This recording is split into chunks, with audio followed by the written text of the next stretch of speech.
Where's Darren Till go from here? Right? That's always the question. We can never give these guys a break. Tyron's in the same spot. Can never give him a break to enjoy his win, to decompress. It's got to be, hey, who's next and when is it? It's just the way that this sport goes. But the same question can be asked for Till. What do you do with Till from here, right? There's no rematch. There's no discussion of a rematch. Till's not talking rematch, but there's still some really great things to do with Darren Till.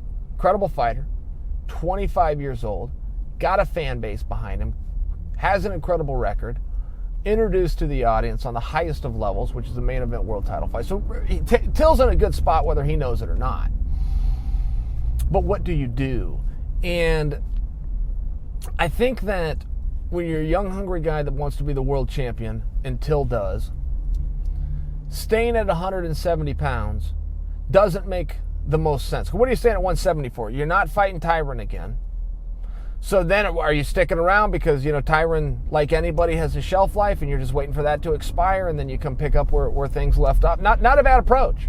Not a bad approach, but I don't know that's the one that Till's going to take when you also take into consideration the weight cutting issues that he's had. He's the first to tell us that. And man, I hate doing this weight class. I'm a young guy. My body's growing. I want to let it grow. And I want to move up to middleweight. So when you take all those things together, let's just do it sooner rather than later.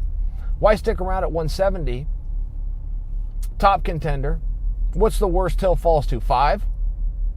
Right? I mean, as harsh as the rankings are on a guy, he's number one contender 3 days ago. All of a sudden, he's got to fall. That's just the way the business works. But you can't really put him at less than 5. Till's one of the guys. So let's just move him up to 185. And then it comes to where do you want to match him up? Well, you could really start anywhere. I think that much like Ngannou, putting him with a guy who's top heavy in wrestling isn't the way to go if you have something to say with your own matchups. Now, I don't think the promotion or anybody's going to protect him, but as he goes out and starts to look ahead himself, he's a proven stand-up fighter. He's a proven exciting big draw, unique attributes in the stand-up, and he comes from a country that doesn't do a lot of wrestling. I mean, it is what it is, right? So I don't exactly know who he would get matched up with or where that he would go, but I would offer you that wherever we start at middleweight, and you keep him away from a wrestler.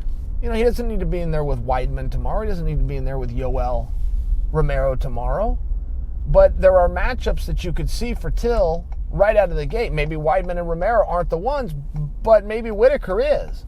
And I'm not offering for you that he walks into a title fight against Whitaker. What I'm offering for you is there are certain athletes that with their styles and the right matchups can do remarkable things, and with some other matchups they can show that they've got a little growing to do.